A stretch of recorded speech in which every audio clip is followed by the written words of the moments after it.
So now ब्रैडकॉम group अब देखिए 17 रुपए 70 पैसे हम वापस आ चुके हैं जहां से चलना स्टार्ट किया था और आज 2% की गिरावट के साथ क्लोजिंग हुई है। हालांकि यहाँ पर जो है डे लो से थोड़ा सा रिकवर करके ये स्टॉक की क्लोजिंग हुई है, बट फिर भी क्लोजिंग जो हुई है वो 2% नीचे है। जबकि यहाँ पर जो है म्यूचुअल फंड का डेटा आ चुका है आपके सामने पूरा का पूरा और आपने वो डेटा देख लिया होगा। यहाँ पर सभी म्यूचुअल फंड ने बहुत ही पॉजिटिव डेटा बना कर रखा है, बट स्टॉक पर कोई भी फर्क नहीं है। और आप कह सकते हैं कि ब्रैडकॉम ग्रुप के ऊपर मार्केट का प्रेशर रहा है। मार्केट आज जो है टूटा है, आप देखेंगे मिड कैप या आप कहेंगे स्मॉल कैप जो है वो सभी टूटे हैं इसी वजह से। ब्रैडकॉम ग्रुप के बारे में कौन नहीं जानता, आप डेली का बिहेवियर देख लीजिए। इसने तो एक रेंज बना कर रखी है, मुझे यहाँ से चल के यहाँ तक जाना है और वहीं से गिर कर वापस आना है, फिर यहाँ से यहाँ चलेंगे, फिर वापस वहीं आएंगे। यानी कि ये स्टॉक कुछ भी करने के लिए तैयार नहीं है इस वक्त। चाहे आप म्यूचुअल फंड का डेटा देख लीजिए, इतना पॉजिटिव होने के बावजूद भी यहाँ पर कोई भी फर्क नहीं दिख रहा है, कुछ भी फर्क नहीं है। आपके Q2 की डेट आ गई है, किसी को अगर नहीं पता है तो 20 मार्च से पहले या 20 मार्च तक आप कह सकते हो, उस दिन तक आपके सामने Q2 के जो पूरे के पूरे नंबर्स हैं वो आपके सामने प्रेजेंट हो जाएंगे। और उसके बाद होनी है AGM, एनुअल जनरल मीटिंग। ये ध्यान रखिएगा, AGM होनी है। AGM के साथ ही 1 महीने के अंदर अंदर आपको जो डिविडेंड है जो अनाउंस किया था वो आपको मिलेगा। 10 पैसे या 15 पैसे जो भी था पर शेयर वो आपको मिलने वाला है। AGM के 1 महीने के अंदर अंदर आपके सामने वो आपके अकाउंट में आएगा। ये ध्यान रखिए, ये बहुत पुराना डिसीजन है जो कि होना ही है। अभी अगर आप देखेंगे तो क्या ही है, आप देखेंगे जो मार्केट ऑर्डर्स है यानी कि बंद मार्केट के बाद यहाँ पर जो है वो 57,000 की क्वांटिटी जो है वो सेलिंग में लगी हुई है। लेकिन हम इसके ऊपर कुछ गौर और करते नहीं है, सिंपल सी बात है। हम देखेंगे कि आज का प्राइस रेंज क्या है, 17 रुपए 45 पैसे निचला लेवल, 18 रुपए 10 पैसे हाईएस्ट लेवल। हम उसके बीचों बीच क्लोजिंग हुई है। तो अभी अगर आप देखेंगे तो हायर साइड से तो एक ड्रीम जैसा हो गया है इस स्टॉक के अंदर, पुराने दिन जैसा। पुराने दिन देखने कि यस इसने मुझे पैसे बना कर दिए, इस स्टॉक में मैंने इतने पैसे कमाए, मैंने 10 लाख का प्रॉफिट किया है।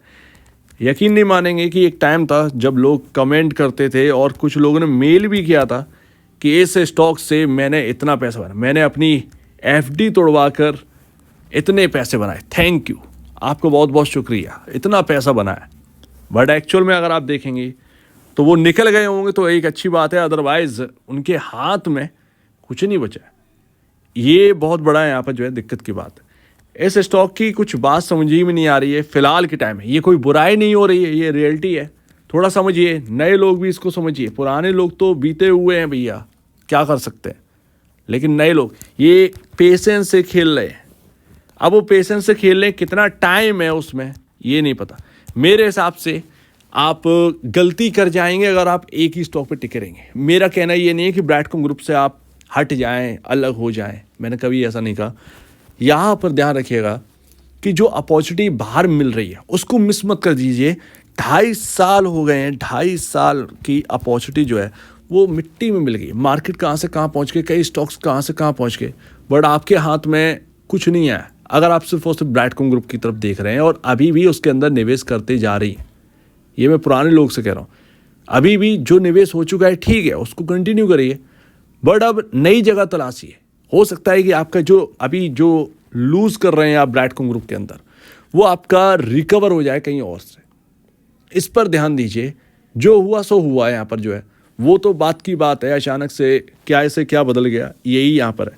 बट अभी अगर आप देखेंगे तो हम घूम रहे हैं इर्द गिर्द अपने इंपॉर्टेंट लेवल्स के पास। और फर्स्ट टाइम है ये ब्रैडकॉम ग्रुप के अंदर कि हायर साइड ये टिक नहीं पा रहा है, फर्स्ट टाइम है। कितनी भी अच्छी न्यूज़ ले आई, Q2 के नंबर्स आए, तब भी यहाँ पर जो दौड़ा स्टॉक, जो बात हुई थी वो कंप्लीट हुई इस चीज़ में, बड़ी स्टॉक हायर साइड टिक नहीं पाया। और देखिए म्यूचुअल फंड डेटा की बात करें तो आपने देख ही लिया होगा, लेकिन किसी ने अगर नहीं देखा है तो फिर भी आप देखिएगा। सिर्फ और सिर्फ एक म्यूचुअल फंड है जिसने अपना थोड़ा सा प्रॉफिट बुक किया है, वो भी कितना किया, 5.92%। लेकिन क्या ये नेगेटिव है? बिल्कुल भी नहीं। बाकी के अगर आप फंड्स देखेंगे तो इतनी बड़ी बात हो गई थी आपके सामने, फरवरी से मार्च का जो डेटा है वो आपके सामने कैसा आया है, जनवरी के कंपैरिजन बहुत ही स्ट्रॉन्ग आया है, बहुत ही स्ट्रॉन्ग है। बताइए किसने सेलिंग करी है? किसी ने भी सेलिंग नहीं करी है, सिर्फ और सिर्फ थोड़ा सा 5.92% Motilal Oswal Nifty small cap 250 index fund ने करी है। बाकी सब कुछ यहाँ पर जो है बढ़ा है, वो भी 10% से ऊपर बढ़ा है। पिछले बार तो सिंगल डिजिट में बढ़ाए थे शेयर्स, इस बार डबल डिजिट में शेयर्स बढ़ाए। इससे ज्यादा और पॉजिटिव क्या मांगेंगे। DIS का डेटा बहुत ही पॉजिटिव है, FIS का डेटा बहुत पॉजिटिव है। ये स्टॉक करना क्या चाह रहा है अभी तक ये समझ में नहीं आ रहा है। जरा सा भी रिकवर करने की कोशिश नहीं कर रहा है स्टॉक। क्या इसको एक रेंज में रखा जा रहा है, नहीं पता, क्योंकि आप देखें एक रेंज बनाकर रखी है। हायर साइड उसी ट्रेंड लाइन से टूटेगा, निचले लेवल पर रिकवर हो जाएगा, सपोर्ट के पास वापस उधर ही जाता है, फिर नीचे आ जाता है। ये इसको एक रेंज में रखने की कोशिश है। शायद इसको कोई और चला रहा है मेरे ख्याल से, जहां तक अब मुझे जो बात समझ में आ रही है, जानबूझकर एक रेंज में रखा जा रहा है इस स्टॉक। और इससे ज्यादा और क्या ही आप समझेंगे। एंड लास्ट यहां पर देखिए, आप देखिए इस वक्त कहां से सेलिंग आई है, वही ट्रेंड लाइन जिसकी हम बात कर रहे हैं, जहां से हमें ब्रेकआउट मिल रहा है, जिसके ऊपर हमें क्लोजिंग देनी है। ये भी आप देखेंगे तो कुछ इस तरीके से हम ऊपर टिक ही नहीं पा रहे हैं। निचले लेवल पर सपोर्ट है, वहां सपोर्ट लेकर ये वापस घूम जाता है, फिर नीचे आ जाता है। यही चल रहा है। क्या रिटेल के हाथ में इतना सब है? नहीं है मेरे ख्याल से। रिटेल ये नहीं कर सकता। कोई ना कोई इसको ऑपरेट कर रहा है। 101% इसको कोई ना कोई ऑपरेट कर रहा है, इसको यहां पर चलाया है। नहीं तो यार म्यूचुअल फंड की खरीदारी, FIS की खरीदारी, स्टॉक चलने का नाम नहीं। रिलायंस बन गया है क्या? रिलायंस है क्या? 10 साल से चलेंगे नहीं, 10 साल के बाद चलेंगे तो वो आउट परफॉर्म करके दिखा देंगे। मेरे ख्याल से ये तो बेतुकी वाली बात हो गई, बिल्कुल बेतुकी वाली बात हो गई। इसने बिल्कुल हर्ट करके रख दिया है। अब जो भी हो, कोई इसको कंट्रोल कर रहा है या जैसे भी हो, बट जो चीज़ें दिख रही हैं सामने उसी हिसाब से इतना भी क्या एक रेंज में रहना है किसी स्टॉक को। इतना भी नहीं रेंज में कोई रहता है यार। इतने स्टॉक सारे देखे हैं, इतना सब पढ़ रखा है। यहाँ पर अगर आप देखें क्या है, 16 रुपये 70 पैसे, ये लेवल नहीं टूटेगा। इधर ही ट्रेंड लाइन है आपकी, 16 रुपये 70 पैसे नहीं टूटेगा। उसी के इर्द गिर्द आज हम आ ही गए थे, क्या पता यहाँ से दोबारा। लेकिन अगर कुछ अच्छा होना है इसके अंदर तो ये आपका 10 अप्रैल तक इसके अंदर कुछ बड़ी पोजीशन बनेगी। अच्छा, ये मैं क्यों कह रहा हूँ? क्योंकि इसका बेस ऐसा कह रहा है 10 अप्रैल तक कुछ ना कुछ हो जाए तो हो जाए।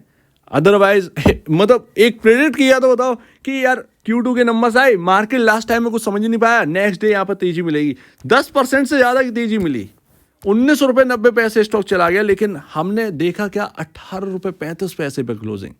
ये कितना डिसअपॉइंटमेंट रहा है। बहुत बड़ा सेटबैक लगा था हमारे हाथ में उस दिन, ये चीज़ थी। तो अब यही है कि इस रेंज से कैसे बाहर निकलेंगे, किस तरफ निकलेंगे। क्या ये स्टॉक निचले लेवल पर जाने के लिए तैयारी कर रहा है या फिर उच्चतम लेवल यहाँ पर जो है आने की तैयारी कर रहे हैं।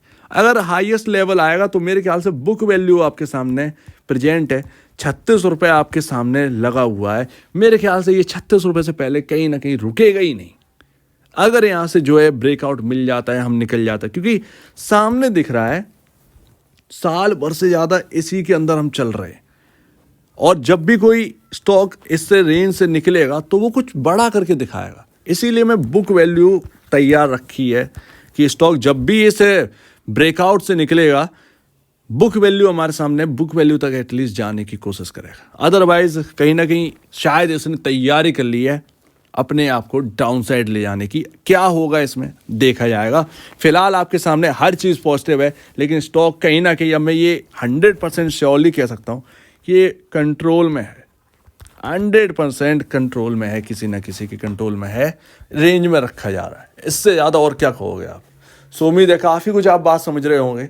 इस बात को समझिए, नए लोग थोड़ा सा यहाँ पर जो है देखिए कि आपको यहाँ पर जो है रखना है नहीं रखना है। पुराने लोग तो भाई बहुत कुछ जान चुके हैं, 2.5 साल बहुत होते हैं किसी स्टॉक के बारे में, रोज देखते हैं, वो सब कुछ जानते हैं। आप उनसे बराबरी नहीं कर सकते। नए लोग खाम में आप यही कहेंगे कि अरे यार मैं ये कर लिया, मैं वो कर लिया। वो पेशेंस अब उनका बन चुका है पुराने लोग का, उनको टक्कर देना नए लोग की बराबरी नहीं है।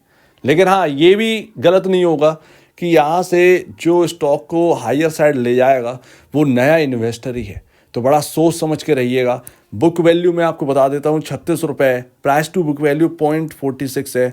ये मार्केट का आईटी सेक्टर में सबसे लोएस्ट वैल्यू पाने वाला स्टॉक है, जो कि मिट्टी के भाव तो छोड़ दीजिए, मिट्टी का भी अगर कोई और टाइप है जो कि बहुत ही और भी ज़्यादा सस्ता है, वो ये स्टॉक है। बिल्कुल मिट्टी के भाव मिल रहा है ये स्टॉक। क्या होने वाला है नहीं पता। अगर यहाँ से चमकना स्टार्ट किया तब तो 0.46 की बुक वैल्यू है, जो है प्राइस टू बुक वैल्यू, ये बहुत ही निचले लेवल की बुक वैल्यू। 5 के भी अगर यहाँ पर 5 मल्टीपल पर भी पहुँच गए तब भी यहाँ पर जो है 150 रुपये हो जाता। Price to book value 5 time का, ये समझिए। और आईटी सेक्टर में कहाँ कहाँ पर है प्राइस टू बुक वैल्यू आप देख सकते हैं। सो उम्मीद है इससे ज़्यादा और क्या बोलें, इससे ज़्यादा कुछ बोलने की जरूरत नहीं है, बहुत कुछ आपको समझ में आ गया होगा। तो आपके क्या कहना है इसके ऊपर कमेंट सेक्शन में, और अब दीजिए वीडियो देखने के लिए बहुत धन्यवाद दोस्तों।